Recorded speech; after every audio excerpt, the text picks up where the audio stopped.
Everyone, welcome back to the channel. आज इस video में हम अपना नेक्स्ट टॉपिक पढ़ने वाले हैं और आज का हमारा जो टॉपिक है वो है ओवरी।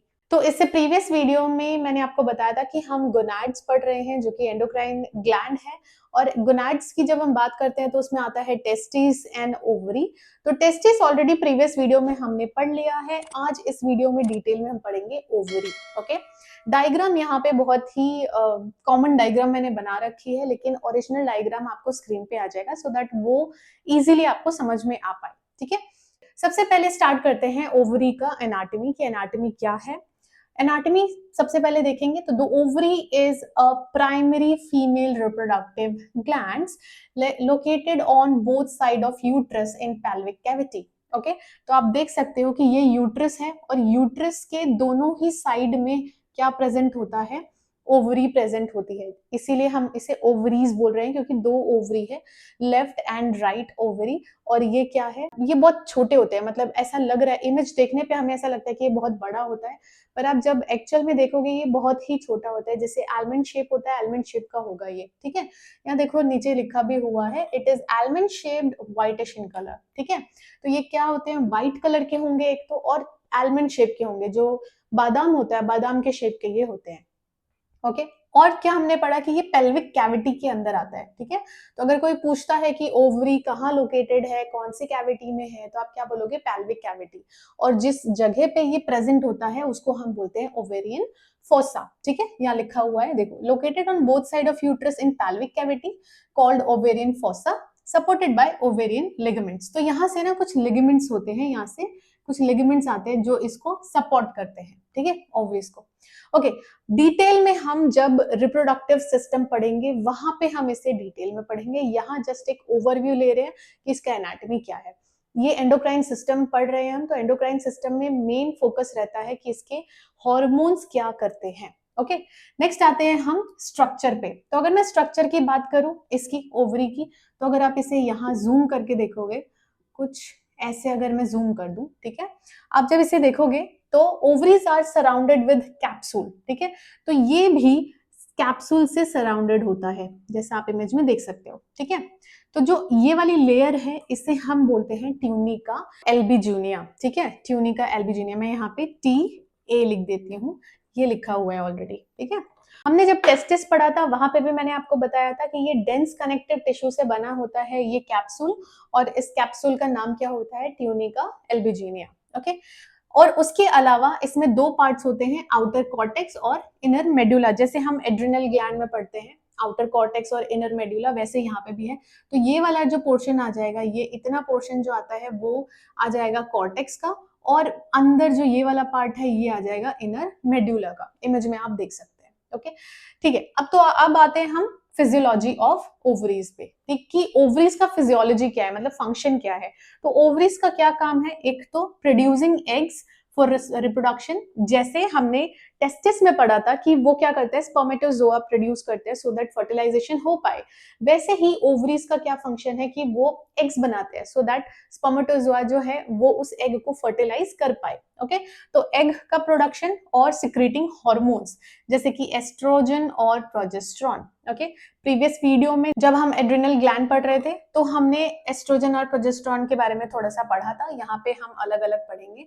तो एस्ट्रोजन एंड प्रोजेस्टेरॉन ये दो हार्मोन्स बहुत ही इंपॉर्टेंट हार्मोन्स हैं, और ये कहाँ से सिक्रीट हो रहे हैं, ये हो रहे हैं सिक्रीट हमारे ओवरीज से। ओके, अब आ जाते हैं function of oestrogen and progesterone. Okay, तो एस्ट्रोजन क्या करता है, development of female sexual characters, मतलब फीमेल सेकेंडरी सेक्सुअल कैरेक्टर्स, जैसे हेयर ग्रोथ है, उसके अलावा ब्रेस्ट डेवलपमेंट है, ये सब किस में आ जाएगा, फीमेल सेकेंडरी सेक्सुअल कैरेक्टर्स में। ठीक है, growth of reproductive organ, regulation of menstrual cycle, breast development और हेल्प्स इन कैल्शियम एब्जॉर्प्शन। तो जब मैं आपको एस्ट्रोजन पढ़ा रही थी पिछले बार, तो मैंने आपको बताया था कि एस्ट्रोजन अगर बंद हो जाता है, जब जैसे मेनोपॉज के बाद यूजुअली जो फीमेल है उनको ऑस्टियोपोरोसिस के चांसेस बहुत ज्यादा बढ़ जाते हैं। वो इसी वजह से बढ़ता है क्योंकि एस्ट्रोजन जो है कैल्शियम के एब्जॉर्प्शन में हेल्प करता है, बोन्स तक उसको पहुंचाने में हेल्प करता है। और अगर एस्ट्रोजन बंद हो जाए या फिर उसका लेवल बहुत कम हो जाए तो कैल्शियम एब्जॉर्प्शन ढंग से नहीं हो पाता है, जिसकी वजह से ऑस्टियोपोरोसिस देखा जाता है। ओके, वैसे ही कार्डियक हेल्थ भी बिगड़ेगा। ठीक है, कैल्शियम में हेल्प कर रहा है, कैल्शियम जो है वो हार्ट हेल्थ के लिए भी जरूरी है, हमारे मसल्स के लिए भी जरूरी है। तो इसी वजह से बोलते हैं कि एस्ट्रोजन और कैल्शियम का रिलेशन अच्छा है, और अगर एस्ट्रोजन में ऑल्ट्रेशन आता है तो कैल्शियम में भी आएगा। ठीक है, तो ये तो हो गया अबाउट एस्ट्रोजन। नेक्स्ट हम बात करते हैं प्रोजेस्टेरॉन की, जिसे हम प्रेगनेंसी हार्मोन भी बोलते हैं। अभी प्रोजेस्टेरॉन जो है वो प्रेगनेंसी के लिए बहुत इंपॉर्टेंट है।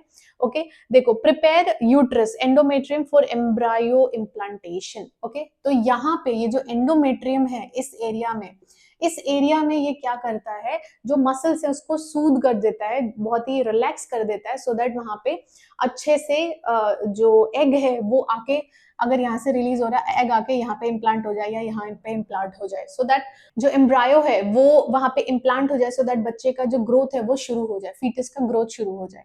इसी वजह से प्रोजेस्टेरॉन बहुत ही ज्यादा जरूरी है। ओके, नेक्स्ट आता है मेंटेन प्रेगनेंसी। तो ये प्रेगनेंसी को भी मेंटेन करता है, वैसे ही ये जो लेयर्स हैं इनको ये रिलैक्स करके रखता है। रिलैक्स करने का मतलब क्या है कि अगर इसमें कॉन्ट्रैक्शन शुरू हुआ, यहाँ पे कॉन्ट्रैक्शन अगर शुरू हुआ तो ये क्या होगा, ये जो इम्प्लांट होना है वो नहीं हो पाएगा, जो लेयर है वो शेड हो जाएगा, है ना, शेड हो जाएगा, सब कुछ निकल जाएगा बाहर, और उस वजह से जो प्रेगनेंसी है वो पॉसिबल नहीं हो पाएगी, जो भी इंडिविजुअल है वो कंसीव नहीं कर पाएंगे।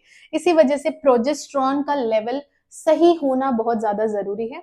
नॉर्मली कंसिडर करते हैं 10 mg पर डीएल टू 15 mg पर डीएल, मतलब इतना होना चाहिए समवन टू गेट प्रेग्नेंट। अगर किसी को कंसीव करना है तो उसका जो प्रोजेस्टेरॉन का लेवल है वो इतना होना चाहिए। अगर इससे कम हो रहा है तो भी प्रॉब्लम है, और अगर बहुत ज्यादा हो जाएगा, वैसे बहुत रेयर केसेस होते हैं जिसमें प्रोजेस्टेरॉन बहुत ज्यादा है और उसके वजह से प्रॉब्लम हो रहा है, बट हाँ प्रॉब्लम होते हैं, तो बीच में होना चाहिए, मतलब नॉर्मल अमाउंट, एवरेज अमाउंट होना चाहिए प्रोजेस्टेरॉन का।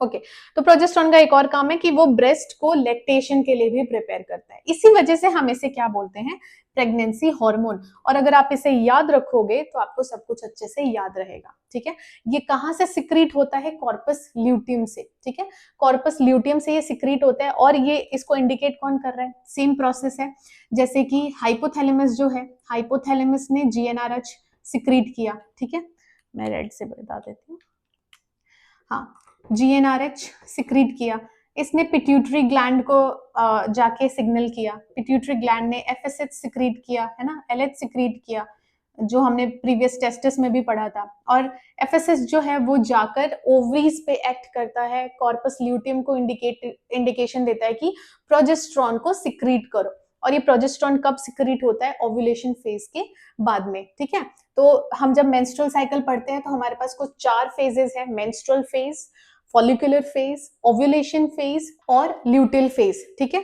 तो ये जो 4 फेज है, तो ओव्यूलेशन के बाद वाला जो फेज आ रहा है उसमें प्रोजेस्टेरॉन का लेवल क्या हो जाता है, हाई हो जाता है, सो दैट ये जो लेयर्स हैं ये प्रिपेयर रहे किसी भी इम्प्लांटेशन के लिए। ओके, तो ये था प्रोजेस्टेरॉन का काम। एंड एस्ट्रोजन जो है वो नॉर्मल जो मेंस्ट्रुअल साइकिल है उसको मेंटेन करने में हेल्प कर रहा है, और फीमेल सेकेंडरी सेक्सुअल कैरेक्टर्स जो है उसको बाहर लेकर आता है। ओके, तो this was all about ovaries. Detail में हमें आगे भी पढ़ना है, जब हम रिप्रोडक्शन सिस्टम पढ़ेंगे वहां पे हम ओवरीज को, यूट्रस को, सबको, मतलब कितने लेयर होते हैं सब कुछ हम डिटेल में पढ़ेंगे।